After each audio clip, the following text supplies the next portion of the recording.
Okay, well, let's go ahead and get started. I want to welcome everybody tonight. My name is Lisa Auel, and I'm the manager of audience programs at Pittsburgh Ballet Theater. And we're really happy that you all are joining us tonight for this program about Dracula's Kiss, a new ballet premiering this weekend at the Carnegie Museum of Art. And I'm really thankful to have our panelists here tonight, Artistic Director Susan Jaffe and PBT dancers Jessica McCann and Yoshiaki Nakano. So thank you all for being here tonight and for taking the time to talk with our audience tonight about this new ballet. And just a note, a Zoom note before we get started.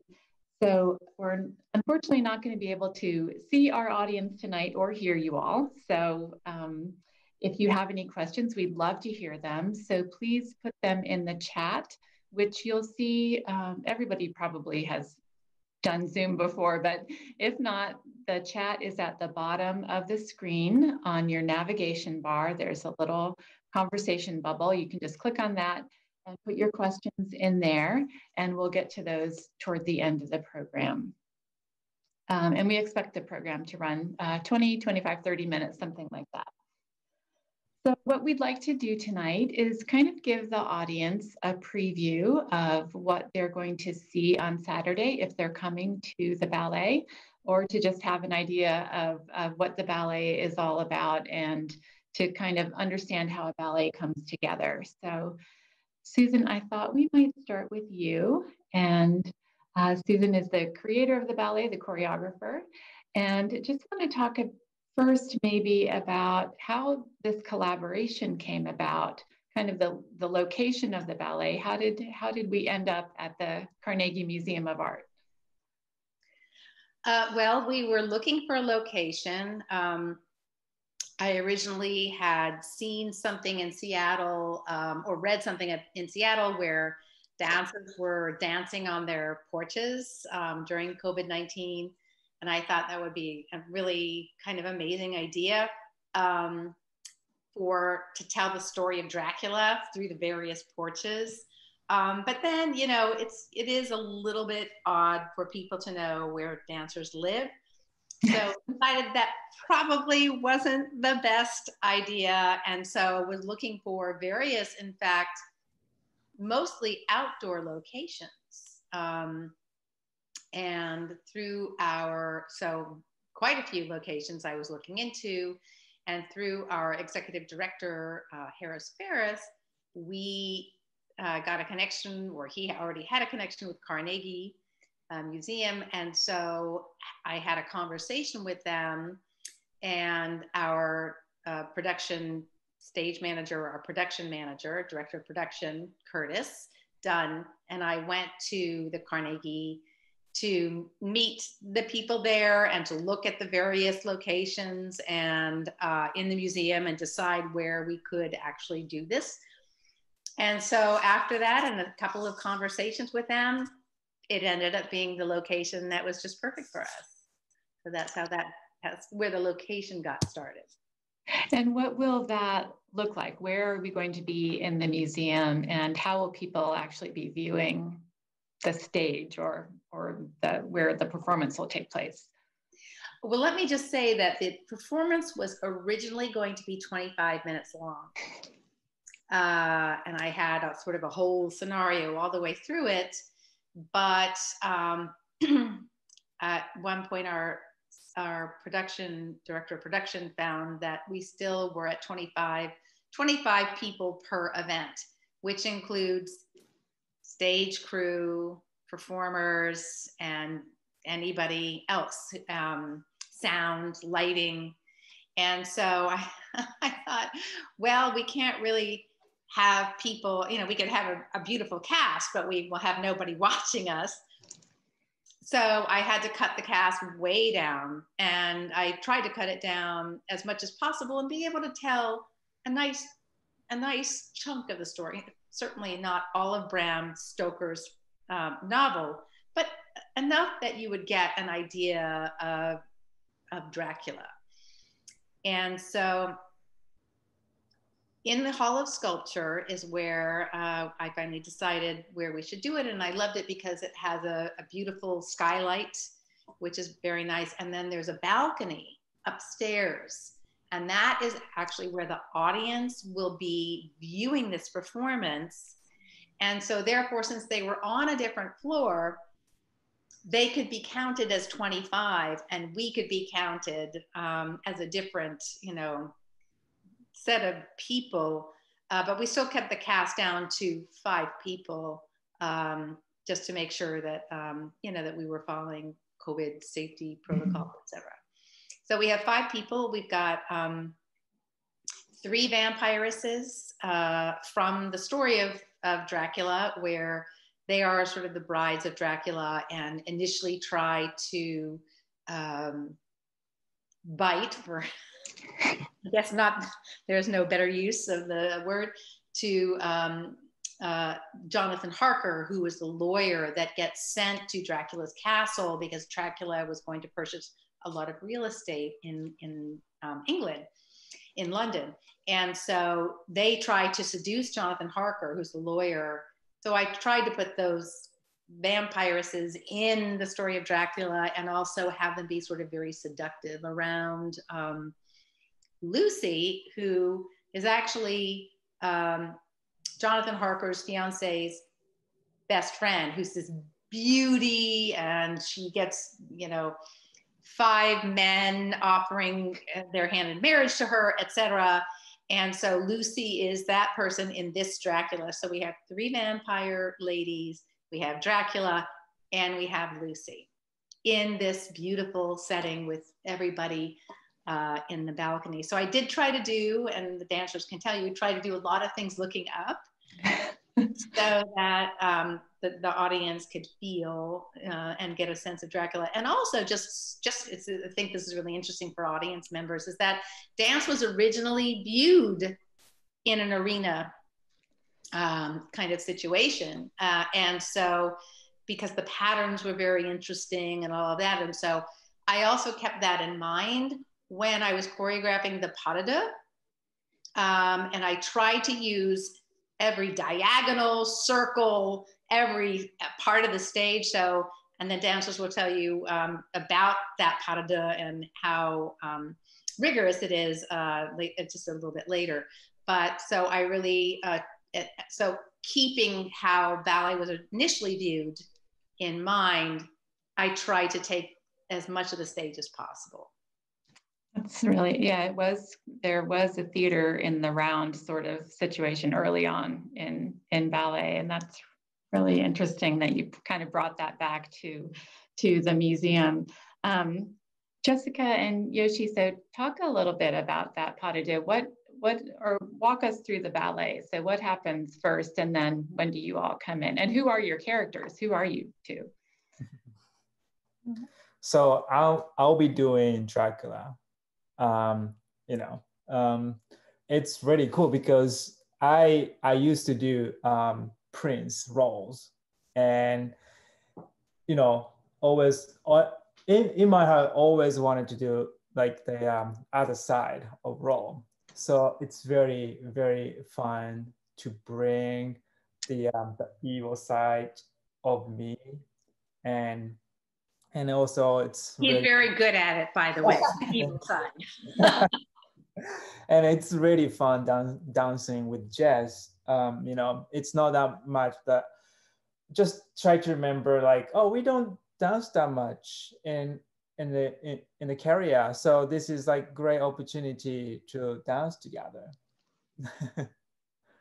And I'm playing, interesting, yeah, and I'm playing Lucy, and I think also in the original character, she was a sleepwalker, and so that's sort of how Dracula kind of captures her.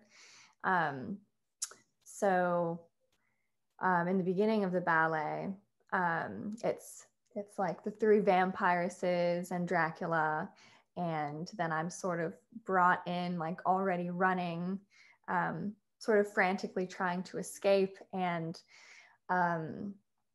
through the whole pas, which I find really fun, is that like it's a constant back and forth between trying to escape and then succumbing and being kind of like taken control of by his power.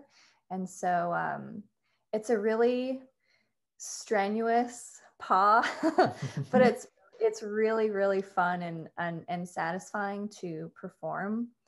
But there's a lot of struggle within the movement, and that can also be exhausting when you're also doing a ton of acting and traveling a lot. And it's been a really fun learning and like pushing ourselves in that way. Yeah, totally. I got to watch a little bit of the rehearsal today, and I was really stunned by how hard it looks, and by the lifts. There are a number of really cool looking lifts that look really difficult. I don't know if any one of those is more difficult than the others.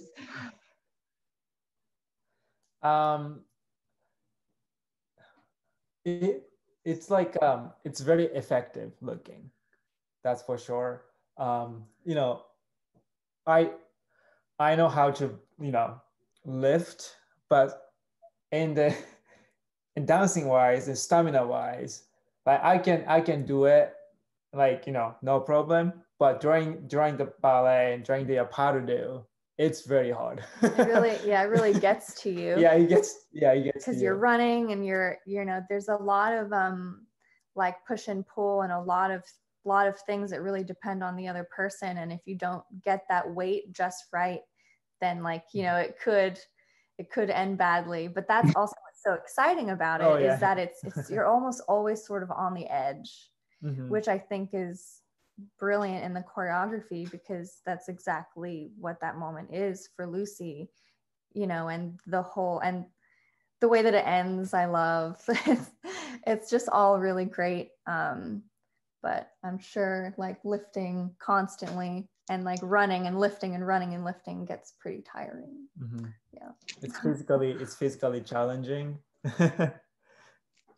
Well, I mean, I would love to add to the idea of this being a collaboration, because I would have an idea in my head, you know, I want you to do this, but I didn't actually necessarily know exactly how the partnering should work. And so I really relied a lot on the gentlemen and the women to work out my idea as I envisioned it. And sometimes I would look at something and say, let's forget that. Let's do something else, you know? And so it really was a collaboration, because they made the vision smooth and technically, mechanically sound, so that it could live where it is right now. So it was really, and what was also really fun about it was we had several couples in the room at one time. So they were constantly teaching each other, oh, I just found this new arm, you know, this way to hold her. That really seems to help. And then, oh no, this woman tried this and that. And so everybody was sort of teaching each other how to make it mechanically work really well. So it really did feel like a huge collaboration. And then of course, you know, being able to work with these beautiful artists to interpret the movement as well. So your word, Lisa, about collaboration was absolutely true. And so who are the other dancers in these roles this weekend? So the other Lucys are Marisa Growalski and Hannah Carter. And the other Draculas are Alejandro Diaz and Lucius Kirst. Okay. One more question for Jess and Yoshi. So also in rehearsal today, I saw that, of course, everybody is wearing masks. And so talk a little bit about what that is like to do this very strenuous, rigorous pas de deux with a mask over your nose and mouth. So how has that, and I know you've been rehearsing that way for months, but talk a little bit about what that's like. And I mean, yeah, I was going to say that we have been having to get used to dancing like this for months now. So it's sort of, well, what happened today, I guess, is that we switched mask materials. And so that was a new experience, just getting used to our performance mask, which is different than the like medical grade masks we've been wearing in the studios. So there was a lot of sort of trying to, you know, figure that out. And if we need to make a different mask, if like you can breathe in it as well as the other mask, but it's hard. I mean, I can't lie. Like it is very hard. And we're in like a, you know, a tight like ballet costume as well, which if people don't know, it's almost like it's relatable to sort of a corset, you know, like with the bodice.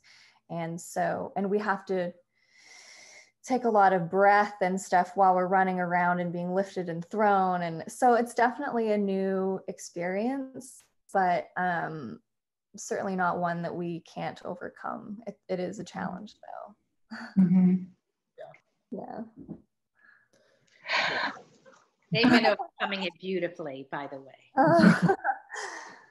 And just maybe talk a little bit too about what is class like now, and what is rehearsal like? How has it changed with the protocols that PBT has in place? What are those protocols like for you all, and how do they affect your day-to-day class and rehearsal and work? I mean,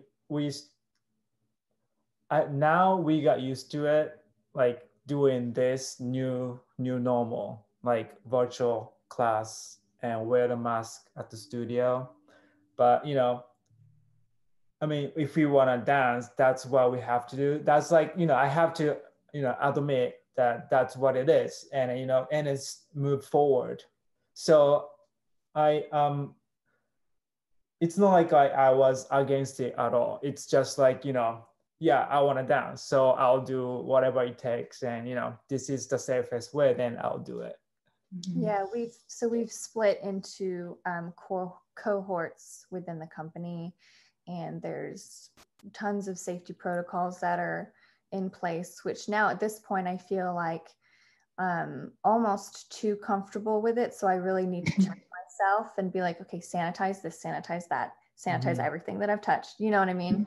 But in the beginning, it was, you know, very foreign and new and different to like get used to doing all of this stuff in order to do our jobs.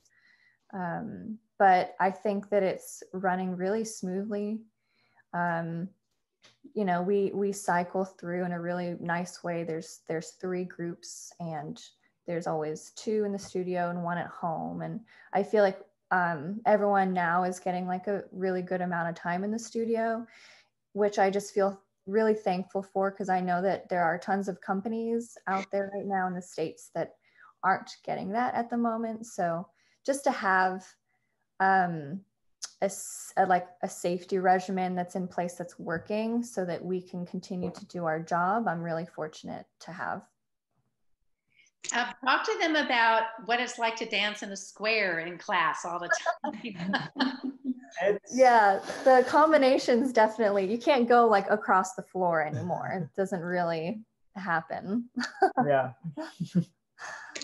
I noticed too today that every time a different dancer picked up Dracula's cape, this very beautiful, huge cape, that you would sanitize your hands. So every time someone else touched it, they washed their hands, which was really, really great. But Yoshi, talk a little bit about that cape too, because the cape is 30 pounds, and I think it has a wingspan of 23 feet. And so I know you're not wearing it all the time, but sorry, that was our cat. Yes, it's you know, first thing, I love cape.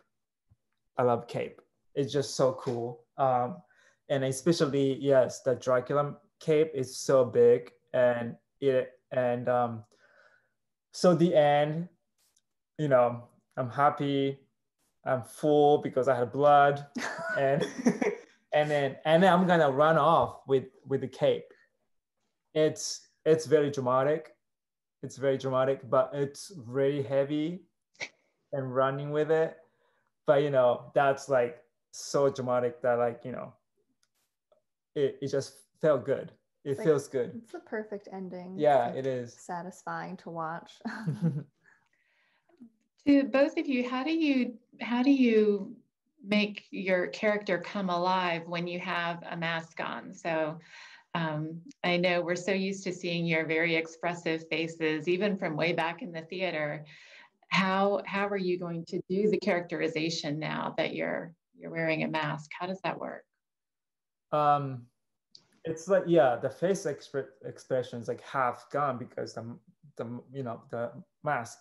So I try to think, you know, my hands and like my breathing and like just gesture, and then just express myself even more because like this is gone.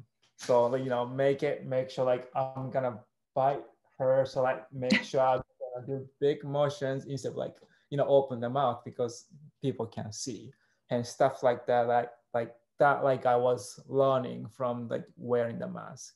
Mm-hmm. So make sure like my gesture comes through to the audience. Mm-hmm. Yeah, I do feel like it's making us think about things in a different way, sort of like we're focusing on other things rather than like what our faces are doing. It makes me I mean, so like for my character, I'm constantly going back and forth between trying to get away and then sort of being entranced by him. And in order to show that without any facial expressions is quite challenging, you would think, right? But so I have to really think about what my body is saying and try and like emulate as much as I can, like my panic or, you know, my just, okay, like I have no more energy left. Like, you know, I feel like it's really making us better actors and artists in that sense. So it's been enjoyable in that way, just like learning how to maneuver with a mask on while telling a story. And just to chime in, you know, I mean, dancers, we think that they express with their faces, and they do. But, you know, when you're in a big opera house and the people are so far away, they just see little dots, you know, little dots for your eyes and everything. Your emotion and your physicality have to show those expressions, and they have to be authentic. And so it's so much of the physicality is through intention. So the intent of a gesture and the intent of, you know, so I tried, like, for example, just in choreographing, I was saying, well, you know, this is what happened when Jonathan Harker walked over the threshold into Dracula's castle. And when he decided or found out that he was a trapped animal. And so like those are the sort of cues that I tried to talk as we were choreographing, that so that they could go, oh, okay, I understand, you know, where I can go with this or things like that. So the more you are really working with intention from the inside out, the more expression is there and the more authentic it is as well.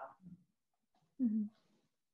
Susan, talk a little bit too about the music that you selected and how that also informs the choreography and kind of the intention of the movement.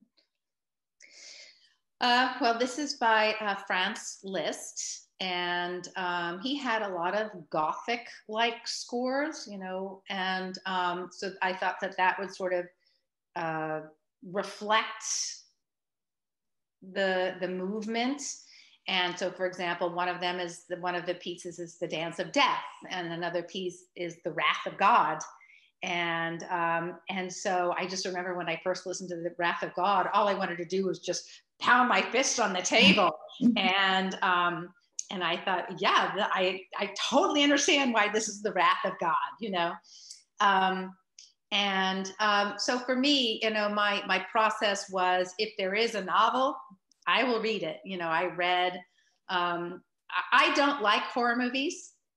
I don't like watching horror movies. I don't like violence. You know, I try to stay as far away from it as possible. But there I was reading Dracula, and you know, at night, you know, getting into bed and making sure there was no Dracula around. And it's very scary, you know. So the visuals, like for example, on what Jess was saying about Lucy. Lucy does sleepwalk at night, and that is how Dracula initially she lures her out of the bedroom and into the park, and she's lying on a bench, you know, things like that. So I had these images as I was reading the novel, and then I read, and then I watched the movie, the original Dracula movie, which actually made the novel popular, because the novel wasn't popular when it first came out. It was only actually after the movie where it became popular.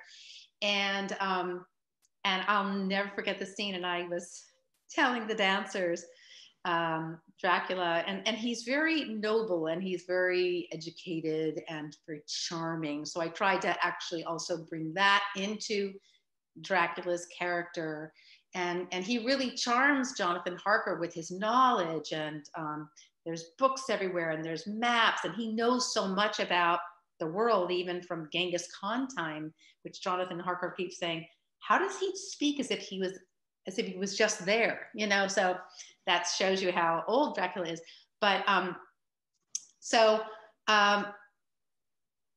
there's this one section in the movie where he says, Jonathan Harker's drinking wine, and he said, would you care for some wine? And Dracula says, I don't drink wine. And I was like, oh, that scared me so much, you know. So I would relay these things to the dancers as I was going through, just to sort of get them into sort of these moments of the novel or moments of the movie, so that it could help inform them of their movements. So, but I do remember one night I was watching the movie, and I hear this knock on my door. It's dark at night. I hear bang, bang, bang, you know, and of course I did not open the door. And I live in a beautiful, sweet little neighborhood, and, you know, scared to death. The next morning I opened my front door, and a neighbor had left some peaches on a beautiful little plate. Of course, the squirrels got to it. So anyway, I don't like horror movies. But it was super fun to do the research, even for this. It's a little 7.5-minute work. But I try to jam pack a lot of the story or the feelings or moments of that story into it. Well, we do have a couple of questions from the audience. One is, let's see, the cape has a 22-foot wingspread. How long did it take Yoshi to incorporate his cape with his dancing and the dancing of others? Well, one day.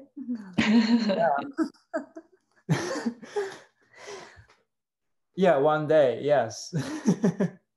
So how much is setting it down and it's like constantly practicing how to maneuver it, right? How to make it look good, for sure. You know, I mean, he's not dancing with anybody else when he has that cape. You know, he's already bitten Lucy. Lucy's sleepwalking out of there. He's triumphant. And so everybody's off the stage when he has, and I call it the Romeo and Juliet moment, because Juliet in Kenneth Macmillan's Romeo and Juliet, at one point when she decides she's going to go talk to the friar, she picks up her scarf and she does this big circle around the stage, and the scarf is trailing behind her. And I thought, oh my gosh, Dracula has to have his Juliet moment. So he's all by himself. But now I'm going to let Yoshi talk about just how hard it is actually to maneuver that cape and run around with 30 pounds behind you, having it trail behind you. Yes. I just can't run like, you know, I'm having 30 pounds of wing. You know, I'm like, yes, I just had a blood full of energy. So yes, that's like you know, totally opposite that, like, you know, in my head and the physical. But yeah, that's that's very fun. Well, watching today too, it was interesting to see that the placement of the hands is so important and very specific and can make a difference as to how easy or hard it is to pull that thing behind you. So there's a lot of specific orientation around that giant cape, which is a really, really stunning, beautiful costume. Last question, if we don't have any more from the audience, one question I have for Jess and Yoshi is, so you all have performed last at our open air series in September in front of an audience, but basically you have not really performed since March, and just want to know what this feels like. You know, what is it like to be performing again? We actually missed out on that. Oh, that's right. Oh, I'm sorry. Yeah, that's right. So you haven't performed since March in front of an audience? No, it's in 7, 8 since months February. since February. Yes. So it means a great deal to us that this is happening, because that's our job, and that's what we strive to do, is to perform for, you know, people. Yeah. So we're very, very excited about it. And not only is it's not like your traditional stage. We're dancing in a museum, and it's gorgeous. So I mean, it's stunning there, and I just can't believe what an amazing opportunity it is. So we're both really looking forward to living and then dying on that stage. But also, Jess and Yoshi were our Sugar Plum and Cavalier for our filming of the Fireside Nutcracker. So they spent a lot of time rehearsing that, and then they filmed it, which is equivalent to Jess and Yosh, to performing for a live audience, because it's just as nerve-wracking, right? Yes. That's true. Yeah, that was a whole different, interesting experience for sure. And so we thank you even more, because I know you all have been filming Nutcracker this whole month, and that has been a giant task, and then also preparing for this. So we thank you all so much for being here tonight. Really appreciate your time and your insights, and just letting us know a little bit about Dracula's Kiss this weekend on Halloween Day. And we look forward to seeing you then, and hopefully we'll see everybody in the audience then too. All right. Thank you all so much. Thank you. Thank you. Thank you. Bye, everybody. Bye. Bye.